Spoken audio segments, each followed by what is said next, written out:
saying that. Hey, how's it going? Did you get the memo and see the new policy? What new policy? Well, it's now GoFU policy that every employee needs to be maxed. Maxed?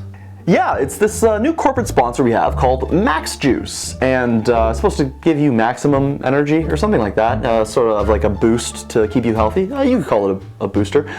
So anyway, when you drink the juice, the marketing team likes to say that you're maxed.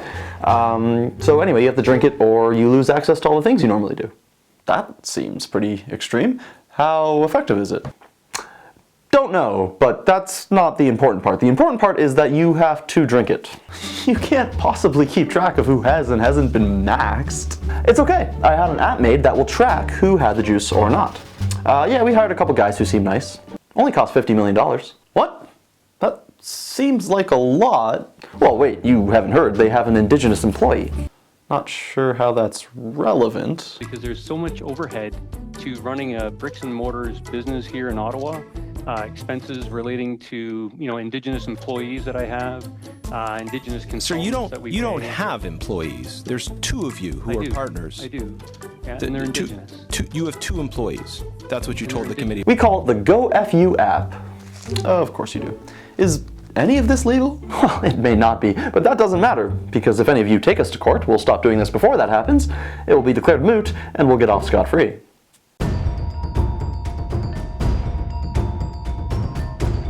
Good evening, you're watching government-funded news. The federal chief technology officer was threatened with contempt of parliament over evasive testimony regarding the $54 million ArriveCan app. According to one MP, during 2 hours of cross-examination, CTO Min Doan was incapable of providing direct answers to simple questions. When asked who decided to hire the company, which turned out to be two men, outsourcing all the work to other people, What would you say you do here? he responded he did not know who made the decision to hire the company and that decision was made by his team. And when asked who was on that team, he responded he had approximately 1,400 employees. It's nobody's fault, not even the Romans. The government of Canada has reportedly paid nearly $670,000 to consultants in order to get advice on how to use fewer consultants. That's true, but I was only in there to get directions on how to get away from there.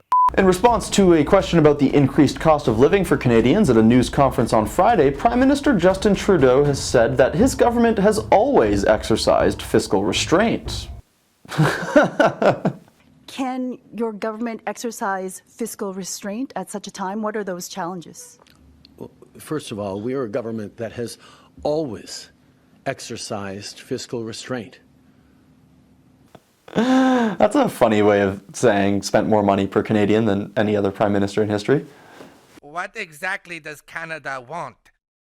We want more money. Yeah, more money. More money from where? Just more money, Canada doesn't get enough money. Other countries have lots of money. We want some of that money. How about the internet? The internet makes lots of money, so give us some of that money. The federal court has overturned Canada's ban on single-use plastics on Thursday, ruling the policy was unreasonable and unconstitutional. The Environment Minister, Stephen Guilbeault, has disagreed with this decision and was kind enough to join us remotely. Thanks for joining us, Minister. Thank you. Now, would you say this ruling is somewhat embarrassing for your government? I agree. Wow, that's a surprising admission. Now, would you go so far as to say that the Liberal government in general is embarrassing? I agree. Well, I didn't expect you to say that, but it is hard to disagree. Thanks for your time, Minister. Thank you. Well, that's all the time we have tonight. Thanks for watching GoFU News, and remember,